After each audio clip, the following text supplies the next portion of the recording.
अथातः श्रूयताम वंश। अब सोम वंश का श्रवण करें।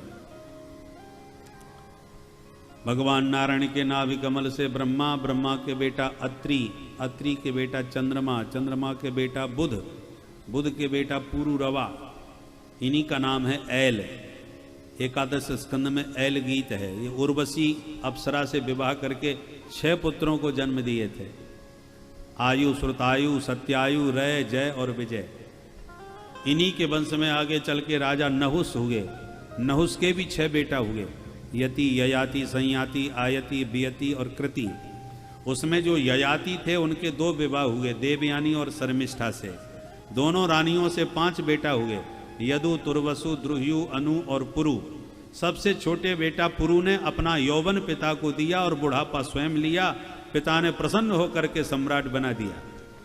पुरु के वंश में दुष्यंत जैसे प्रतापी राजा हुए, जिन्होंने शकुंतला से विवाह करके परम तेजस्वी भरत को जन्म दिया। और इसी भरत वंश में परीक्षित तुम्हारा जन्म हुआ है, इसलिए तुम सब भारत के नाम से जाने जाते हो। ये तो रहा पुरु वंश। अब पुरु के सबसे बड़े भाई यदु, उनसे यादव वंश चला, जिसमें गोविंद का प्रादुर्भाव हुआ। यदुवंश में महाराज अजमीढ़ हुए, देवमीढ़ हुए, सूरसेन हुए। सूरसेन के बेटा आनक दुंदुभी, जिनका बाद में नाम पड़ा वसुदेव। वसुदेव जी के अनेक विवाह हुए थे, उनमें एक हैं देवी देवकी। देवकी से जो विवाह हुआ था, उन देवकी के 8 बेटा और 1 बिटिया भई।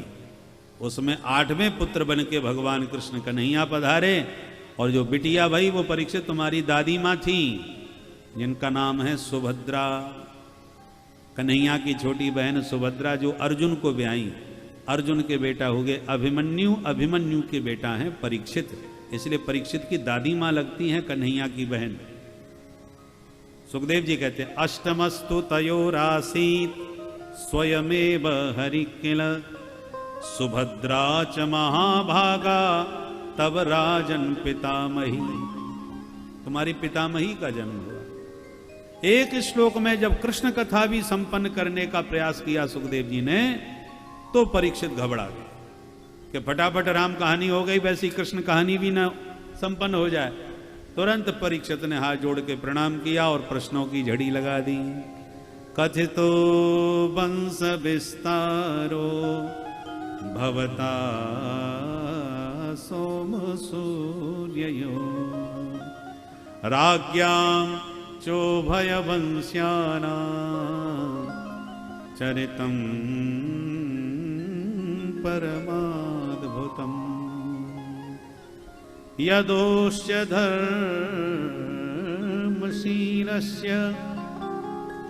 नितरां मुनिसत्तमा तत्रांसेनावतीर्णस्य विष्णोर्वीर्याणि संसनः। हे मुनि सत्तमा, सुखदेव जी महाराज, आपने सूर्य चंद्र वंश का विस्तार से मुझे वर्णन करके सुनाया, पर जब मेरे प्यारे प्रभु की चर्चा आई तो आपने बड़ी चटपटी दिखाई। 2 मिनट में ही पूरी कथा संपन्न करने का प्रयास कर रहे हैं। ऐसे काम नहीं चलेगा। मुझे विस्तार से कृष्ण कथा अमृतपान करना है महाराज। राम कथा इसलिए संक्षिप्त सुन ली, चलो विस्तार से कृष्ण कथा सुनूंगा। अरे सुखदेव जी बोले, परीक्षित बड़ी चटपटी है कृष्ण कथा सुनने की, ऐसा क्या है कृष्ण कथा में? परीक्षित बोले, कृष्ण कथा भवरोग की मीठी दवा है सरकार। निवर्तत रसई रूपगीयमाना भवौषधा श्रोत्र मनोभिरामा। देखो एलोपैथिक दवा में यह है कि एक बीमारी ठीक करी, दूसरी बीमारी उसी के कारण चालू हो गई।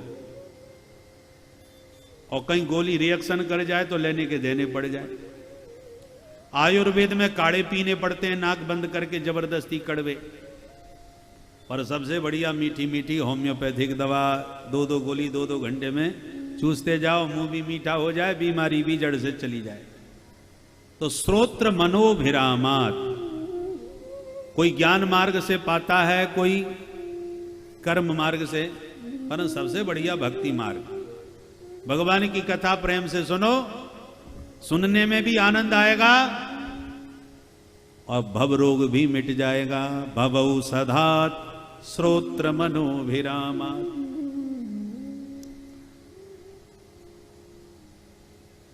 तुम्हारा श्री कृष्ण से ऐसा क्या संबंध है जो कृष्ण कथा तुम्हें इतनी मीठी लगती है? परीक्षित बोले तो सुनो महाराज। पितामहा में समरे मरंजयी देवव्रताद्यास्तिरथैतिमिंगलै दुरत्ययं कौरव सैन्य सागरम कृत्वा तरं वत्सपदं स्मयत्प्लवा। संबंध किनारे मेरे पितामह पांडवों को कौरवों की सेना में डूबने का पूरा प्रबंध किया गया था दुर्योधनादि के द्वारा। दुरत्ययम कौरव सैन्य सागरम, कौरवों की जो सेना थी समुद्र के समान थी। समुद्र में बड़े बड़े जलचर होते हैं। समुद्र की एक मछली होती है, नाम है तिमी, कई योजन विस्तार की होती है, माने कई कोस की लंबी चौड़ी मछली, उसका नाम है तिमी। बड़े बड़े समुद्री जहाजों को भी उलट डालती है, वो तिमी कहलाती है। और तिमी मछली को जो पूरी निगल जाए उसको कहते हैं तिमिंगल, और तिमिंगल को भी जो खा जाए उसको कहते हैं तिमिंगल। इन मछलियों के नाम हैं। तो कौरवों की सेना के महासमुद्र में तिमिंगल कौन है? देवव्रताद्यास्तिरथैतिमिंगलै। पितामह भीष्म जैसे तिमिंगल हैं। द्रोणाचार्य पितामह भीष्म ये कौन है? बोले तिमिंगल हैं, जो कौरव रूपी सेना के समुद्र में विहार करते हैं, रहते हैं। अब बोलो, इतने बड़े महासमुद्र को कोई पार कर सकता है? दुरत्ययम कौरव सैन्य सागरम, दुरत्यय है कौरवों की सेना के समुद्र को पार पाना। पर कृत्वा तरन वत्स पदम स्मयत्प्लवा, मेरे पितामहों ने वो समुद्र पार कर लिया था। कैसे? जैसे बछड़े के पैर के गड्ढे को कोई सहज ही पार करके चला जाता है। वत्स पदम विव, बछड़े के पैर के गड्ढे की तरह। गोपद सिंधु अनल सितलाई, गरल सुधारि पुकरई मिटाई। इसलिए मैं उनकी कथा में कोई कंजूसी नहीं चाहता। भगवान बोले तो तुम्हारे दादाजी का संबंध था श्री कृष्ण, तुम्हारा अपना संबंध बताओ। वो बोले हमारे भी सुन लो। द्रोण्यस्य विप्लोष्टमेदं मदंगम संतान बीजम कुरु पांडवानां जुगोपकोक्षिम गत आतचक्रो मातुश्चमेय शरणं गताया। मैं अपनी मां के पेट में ब्रह्मास्त्र से मर ही चुका था, अश्वत्थामा ने कसर नहीं छोड़ी। पर मेरी मां ने प्रभु की शरण ग्रहण करी तो प्रभु ने मेरी मां के गर्भ में आकर के मुझे नया जीवन प्रदान किया, मेरे प्राणों की रक्षा करी। वो मेरे जीवन दाता हैं, प्राण दाता हैं। इससे बड़ा संबंध और क्या होगा? और भी यदि व्यवहारिक दृष्टि से देखें, एक मां के पेट में रहने वाले आपस में सहोदर भाई कहलाते हैं। तो जिस मां के उदर में मैं था उसी उदर में माधव पधारे, तो मेरे सहोदर भी तो हो गए। इसलिए मेरे उनके बहुत सारे नाते बनते हैं। अतः उनकी कथा में कंजूसी न कीजिए।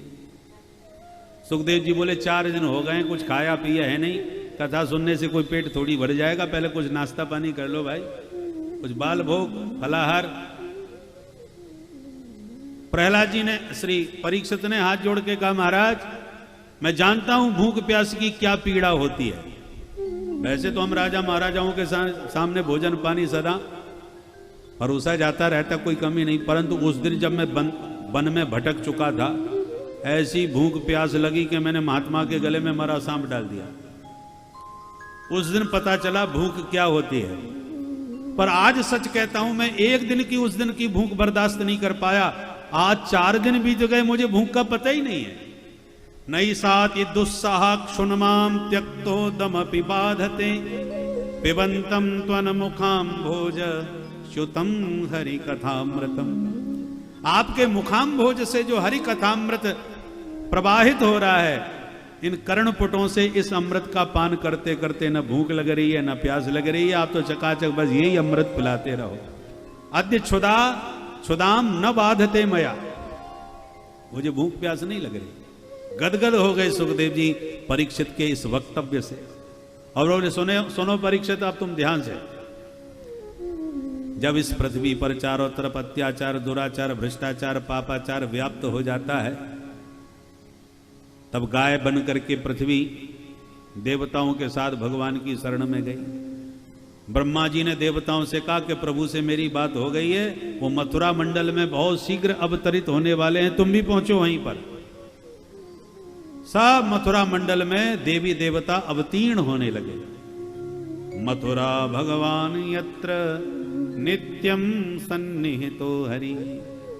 मथुरा भगवान की मोक्षदापुरी है। 7 नगरी ऐसी हैं जहां मरने मात्र से मुक्ति मिल जाती है, उनमें से एक है मथुरा।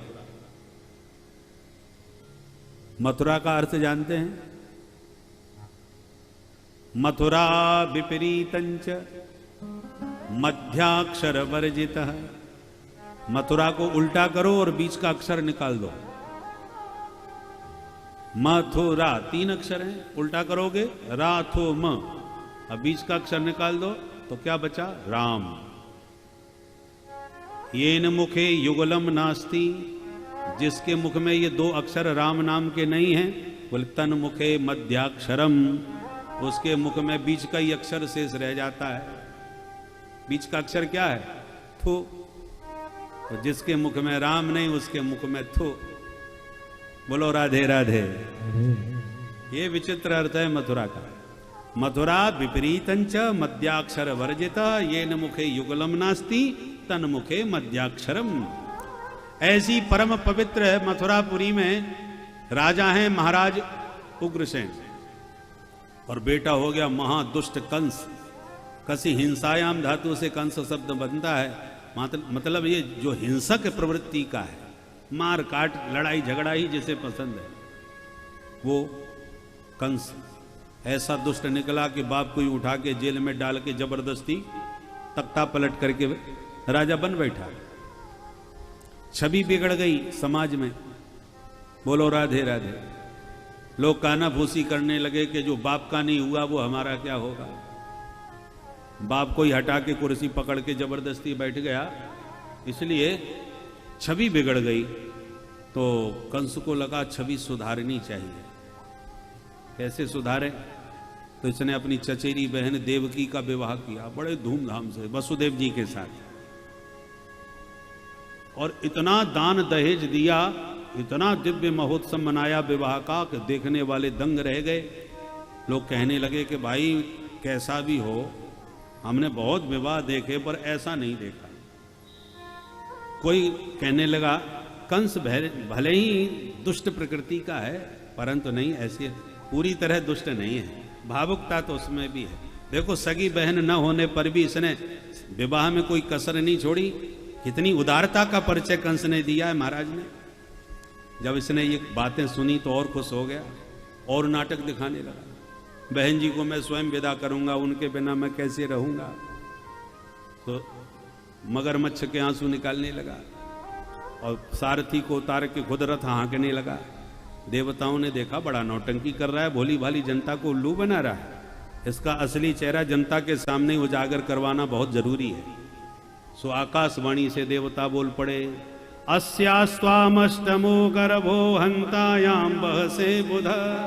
है मूर्ख, जिस बहन देवकी के विवाह में कंस तू इतना भावुक और गदगद है, इसी देवकी का 8वां लाल तेरा बनेगा काल।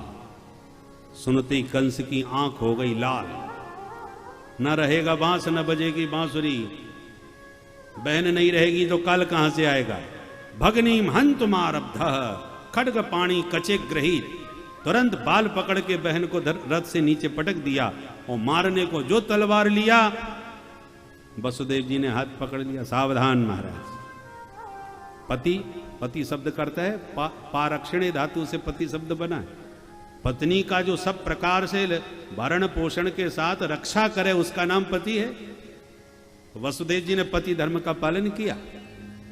कंस का हाथ पकड़ के समझाया, जानते हैं पहलवान है, इसे लड़ तो पाऊंगा नहीं, तो इसलिए सामनीति का ही परिचय दिया। ऐसा तवानुजा बाला कृपणा पुत्रिकोपमा हंतुम नारहसि कल्याणी इमाम त्वं दीनवत्सलः। महाराज आप महावीर हैं और आप जैसा वीर होकर के, भोजपति होकर के, और एक स्त्री पर हाथ उठाए। वीरों को स्त्री पर हाथ उठाना ही नहीं चाहिए। और ये स्त्री नहीं है, तवानुजा तुम्हारी छोटी बहन है, पुत्रिकोपमा छोटी बहन बेटी के बराबर होती है। और विवाह बेला में तुम्हें उसको आशीर्वाद देना चाहिए, बदले में तुम उसका वध कर रहे हो, तलवार दिखा रहे हो, ये आपको शोभा नहीं देता। हर प्राणी का जन्म के साथ ही मृत्यु निर्धारित हो जाती है विधाता के द्वारा। तुम इसको मार के क्या तुम अमर हो जाओगे इस मृत्यु लोक में? कंस ने कहा ये सब प्रवचन मुझे मत सुनाओ, मैं इतना जानता हूं कि आकाशवाणी कभी झूठ नहीं बोलती। ये मेरे काल को जन्म देगी तो मैं इसे कैसे छोड़ दूं? पर जनता सब देख रही है और सब समझ रही है, देखो ये पापी लोग कितने दुष्ट होते हैं। एक क्षण पहले जिस बहन के विवाह में इतना भावुकता का नाटक कर रहा था, अगले क्षण उसी का गला काटने को तैयार हो गया। दुष्टों का प्रेम पानी की लकीर है, न बनते देर न मिटते देर, और सज्जनों का प्रेम पत्थर की लकीर है, जल्दी बनता तो नहीं है पर एक बार पत्थर पर लाइन खिंच गई तो फिर मिटती भी नहीं है, जीवन पर्यंत निभाते हैं। तो कंस की दुष्टता का दर्शन सबने कर लिया। वसुदेव जी ने कहा अच्छा एक बात बताओ, तुम्हें डर देवकी से है या देवकी पुत्र से? बोले बहन बेचारी मेरी मुझे क्या मारेगी, पर इसका बेटा जरूर मारेगा। जब आकाशवाणी ने कहा, वसुदेव जी ने कहा मैं वचन देता हूं, पुत्रान समर्पयिष्येष्या यतस्ते भयमुत्थतम। पुत्र से भय है तो देवकी के समस्त पुत्र मैं तुम्हें सौंप दूंगा, जो अभिष्ट हो करना। कंस इस बात पर राजी हो। अच्छा ठीक है, उसने भी विचार किया, सारी जनता देख रही है, बहन की हत्या कर दूंगा तो बदनाम तो बहुत हो जाऊंगा, ये तो पक्की बात है, इसलिए चलो ठीक है, काल होगा उसी को देख करेगा, उतनी जल्दी मरेगा। तो नारद जी ने कंस के सामने कमल दल धर दिया और बोले राजन बता सकते हो ये क्या है? कंस ने कहा महाराज कमल है, इसको कौन नहीं जानता, आजकल सारे देश में यही खिल रहा है। बोलो राधे राधे। पर मुझे क्यों दिखा रहे हो ये कमल? बोले मैं ये जानना चाहता हूं महाराज कंस, इस कमल में आप 8वीं पंखुड़ी किसे मानोगे? बताओ कौन सी 8वीं? अब माथा घूम गया कंस का। इधर से उधर यदि 8 लोग बैठे हैं तो उधर वाला कहेगा पहले नंबर का वो है जो पहले नंबर पे है, और इधर वाले को 8वां कहेगा, पर इधर वाला कहेगा नहीं पहला नंबर ये है, 8वां तो वो है। तो गिनने वाले की दृष्टि है वो किधर से गिन रहा है, इधर वाले को वो 8वां दिख रहा है, उधर वाले को ये 8वां दिख रहा है। अब कंस का माथा घूमा। इसका मतलब देवता किसी को भी एक मान करके 8वां, पहले को भी 8वां माना जा सकता है। मूर्ख और शंख दूसरों के फूंकने से बचते। माथा घूम गया, तुरंत बुलाया, वो बुलाओ वसुदेव जी को। बच्चे को छीन करके आकाश में घुमा के पटक दिया और इसी प्रकार 6 पुत्रों की हत्या कंस के हाथों हुई। सप्तमो वैष्णवम धाम, 7वें गर्भ में भगवान ने शेष जी को भेज दिया। योग माया को बुला के निर्देश दिया कि देवी जाओ, शेष जी को देवकी के गर्भ से आकर्षित करके रोहिणी के गर्भ में स्थापित करो। गर्भांतरण की प्रक्रिया। योग माया से कहा तुम्हें यह करना है। योग माया ने कहा करूंगी, परंतु मुझे क्या मिलेगा सरकार? भगवान बोले तुम यशोदा की बेटी बन करके पहुंचो। कंस तुम्हें अब 8वीं संतति मान करके मारने का उद्यम करेगा, तो तुम अष्टभुजी बन के प्रकट हो जाना। फिर देखो तुम्हारी पूजा, दुर्गा मैया, शारदा मैया, अंबिका मैया, कात्यायनी मैया, चंडी मैया, भद्रकाली मैया, भगवान जाने कितनी मैया बन के पूजोगी।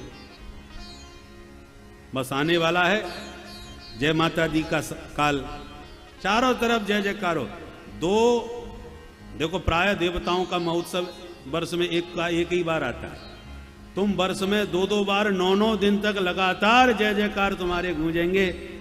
शारदीय नवरात्रि, चैत्र की नवरात्रि, दो प्रकट रूप से, 2 गुप्त रूप से भी हैं। खूब जय जयकार तुम्हें मिलेगी। सोई योग माया गदगद हो गए। बस बस महाराज आनंद आ गया। वही किया जो हरि ने आदेश दिया। कंस ने समझ लिया 7म गर्भ का पतन हो गया। अब 8म गर्भ में प्रभु पधारे। देवकी मां का मुखमंडल दैदीप्यमान होने लगा प्रकाश से। कंस घबराने लगा। पहरेदार और बढ़ा दिए सुरक्षा में। देवताओं को पता चला तो देववृंद आकर के गर्भस्थ हरि की स्तुति गाने लगे। सत्यव्रतम सत्यपरम त्रिसत्यम सत्यस्य जोनिं निहितं च सत्ये सत्यस्य सत्यमृत सत्यनेत्रं सत्यात्मकं त्वां शरणं प्रपन्नाः। पूरा सत्य सत्य कह करके स्तुति देवता गा रहे हैं। क्यों? क्योंकि देवता कहना चाह रहे हैं प्रभु से कि प्रभु आप आ रहे हो दुष्टों का विनाश करने के लिए, पर क्षमा कीजिए जितने दुष्ट हैं सब आपके रिश्तेदार बने बैठे हैं। यहाँ पर कोई मामा बना बैठा है, कोई बुआ के लड़का बना बैठा है, तो मामा भूपा के चक्कर में छोड़ मत देना। आपने जो व्रत लिया है वो पूरा सत्य होना चाहिए। सत्यव्रतम, जिस उद्देश्य से आप अवतार ले रहे हो, विनाशाय च दुष्कृताम, काम पूरा करके आना, अधूरा छोड़ के मत आना सरकार। इसलिए सत्य की खूब दुहाई दी। अंत में माता देवकी को भी प्रणाम करते हुए देवता सब चले गए। अथ सर्वगुणोपेतः कालः परम शोभनः। अथ शब्द का प्रयोग कथा के श्री गणेश में किया जाता है। या बीच में अथ क्यों लगा दिया? मानो सुखदेव जी कहते हैं परीक्षित अब तक तो हम भूमिका बना रहे थे, असली कथा अब चालू कर रहे हैं। अथ सर्वगुणोपेतः कालः परम शोभनः। भगवान के प्राकट्य के बिना तो बात अधूरी सी लग रही थी। भगवान के प्राकट्य का शुभ काल उपस्थित हो गया। भादों का महीना आ गया, कृष्ण पक्ष आ गया, अष्टमी तिथि आ गई, बुधवार आ गया, हर्षण योग आ गया, बवकरण आ गया, मध्य रात्रि 12 बजे का समय हो गया। और आज का वातावरण भी पूरा कन्हैया के जन्म जैसा ही हो गया था। मेघमंडल छा गए आकाश में। कालः परम शोभन, नदियों का जल निर्मल हो गया, जबकि भादों में नदियां मलिन हो जाती हैं। अष्टमी तिथि में भी पूर्णिमा की तरह चंद्रमा चमक रहे हैं, तारे झिलमिला रहे हैं। कालः परम शोभन। उसी समय भगवान शंख चक्र गदा पद्म लेकर के माता देव के वसुदेव के सन्मुख प्रकट हो गए।